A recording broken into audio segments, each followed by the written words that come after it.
What's up guys, Chad here. I would like to start this video off by apologizing for being a little bit absent this tier. I went on a vacation, and when I came back, Disc had turned into one of the worst iterations of Disc that I think I've ever played, so my, passion has been kind of, it's been a little suppressed this tier. And I'd like to apologize for that, but also, obviously it's gonna probably feel better eventually once they, iterate a little bit on this. Hopefully we can see some nerfs to Void Shield. I certainly don't like the over reliance on the one little casino button. Um, but let's get into the video. So on this boss, especially on this kill night, I played very differently. I missed an evangelism because I was so focused on objectives very far outside of like the normal disc priest objectives. We had issues because our tank on our side was calling. And I wanted to make sure I tried to keep him alive. So I was watching his health a lot. And I was also kind of like, using my pain suppression on him and stuff like that. So I missed my evangelism in phase 3, the second one. So my HPS wasn't great on kill, but obviously that's something that you can easily improve. And if you're not like me and you don't get like the jitters when you're close to a kill, this like super excited like feeling in your stomach where you kind of start playing a little bit strange, then it's probably even easier for you to execute. But as always, I'll fix that on my reclears, and you can fix it on your kill. So let's watch this together. All right, so let's get into the pull. So I tried to have a void shield ready, as you see I have here, because it's just a lot of HPS for free into the dot at the start, and I also try to have 10 atonements, or a little less than that is also fine, because I usually eventually a little early, because it lets me budget my globals a little bit better. So I usually try to amp the Void Shield with like atonement on at least one person. And you can see that I kind of go in here, I have 10 atonements, I dot, and then I go into Evanch here. These ads are going to come out in a second, and I'm going to execute them just to get Shadow Fiend up for mana, and then I try to cycle my penances to get Void Shields and send them into the explosion. Now there you saw that I got a bit unlucky, and my Void Shield actually got sent right after the damage came out, which sucks. And then there I Shadow Death again as the ads are dying, and I get another 2 pets here, so very mana efficient. Yeah, for all of those explosions, you want to have Void Shields. That's kind of the name of the game here. Now, for this as well, the memory games, you also want a Void Shield. So I used Power Word Toolbox to be able to see like how close I was to getting one, or what the chance was that I could have one. It gave me a lot of like comfort, like knowing that I could play around it. And again, like Void Shield downstairs makes the entire downstairs phase super easy comparatively. If you don't have Void Shield going down, it can actually be quite a strain, and you might need to use a lot of mana. So we go into another ramp here. I was assigned initially here to Uppies, and you might be too. I opted not to do it because it gave me a lot more flexibility in phase 2 and Prog, which is where we actually struggled with healing. Otherwise, I just sent Gas here into Spirit Link. You saw there again, I got a bit unlucky with Void Shield, and I was also a little bit late, so I didn't manage to get that Void Shield out in time. And again, that's going to cause you a lot of HPS loss. If you want a lot of HPS here, if you want to do well, want a purple parse at least, you're going to need to like make sure that that doesn't happen. For me though, obviously at this point in Prog, I was looking at that kill, like the boss was dead. I'm downstairs here and I sent a Void Shield a little too early. It's better to let people get a little injured before you send the Void Shield for sure. Because it doesn't waste the atonement healing. I cycle a Rad here for the healing. And we're okay, and now we get the beams, and then we're gonna go into a ramp here, and the same is still true here. We want a Void Shield, and you can see the next penance gets us a Void Shield, 100% chance. I track it above my my defensives. So I go in, and I just do the same thing. I execute the ad as it's flying around, because it's an execute, so I get two ads here. I got my Void Shield out, and then I sent my gas. And then these ads are going to get executed as well, so I get another couple of Shadow Fiends, or maybe just one if we're unlucky. We didn't get a single one, so we got the bug. That's unfortunate. Okay, so memory game is coming, so I'm not using this Void Shield, as you can see. We don't go down, so we send it immediately, start cycling our penances again. in a scenario like that, I sent it because we were about to overcap on penance charges, but generally speaking, the heuristic of holding Void Shield a little bit to make sure that it gets like value from the atonement healing is good. The shield component of Void Shield is only one part of it. So here we're going to go into intermission, and the name of the game for me was hit people that are going to run far. So that was the DKs and the Demon Hunters for me. And then I had a couple of people that I knew I could rad on each side, so that I could get good coverage. So you see I have quite good coverage, and obviously this kind of like, we don't have any assignments here. I have no idea how I didn't die here, but I'm built diffy, honestly. And we had no assignments here really from my end, so obviously this is just other healers kind of carrying. In that scenario, as you saw, I usually like, I'm pretty good at like looking at the order in which these mechanics come out, the beams versus the star splinters. And then I try to play around that to not make other people panic. If I know I can stay inside the beam, then I do. Just to like make sure that people don't have to move around me too much. And here I try to get a void shield so that when we go in here, I'm ready to go immediately. And the reason for this is because it's just very efficient. So I get 5 atonements here, and then I go in. This is Evanch. And here I just, I crank. And then here, so in phase 2, it's a big deal getting Void Shield into spots like this. I go Evanch Ramp into the beams, and then Void Shield with a bunch of atonements out, right? Into the damage after.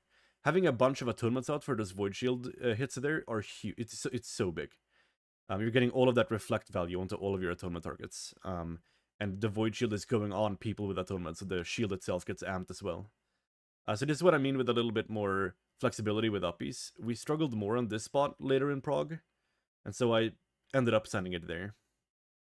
I didn't have double rad for it here, which is a mistake, but that's obviously very easily fixed if you want to like kind of prepare a little bit before an intermission for the first phase 2 ramp.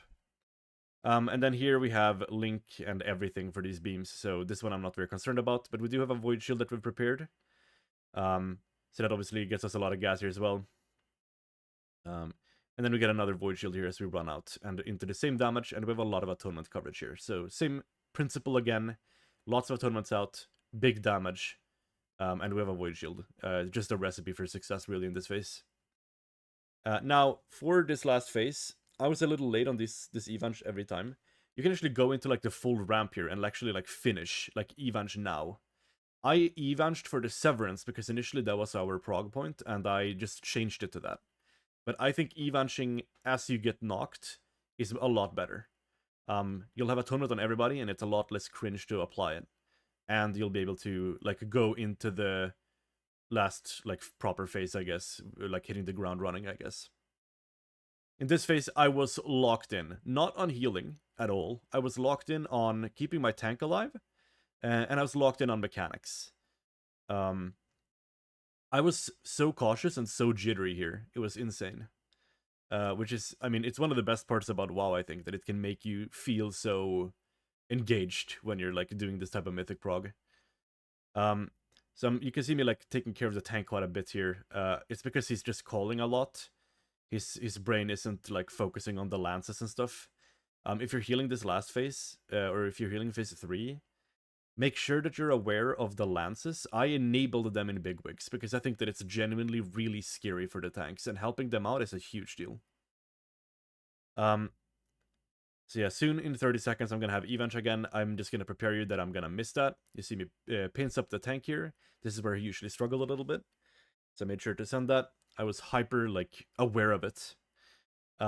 Here I mistook the call, but then I looked in the top left and I was like, oh, never mind. And then somebody ran into me. Yeah, just you can actually take it quite easy with the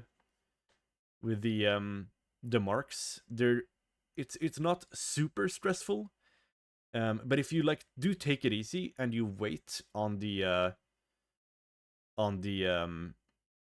what is it called, the spot there essentially where like you can get constellations as well. If you wait for the constellations to go away, then it gets stressful.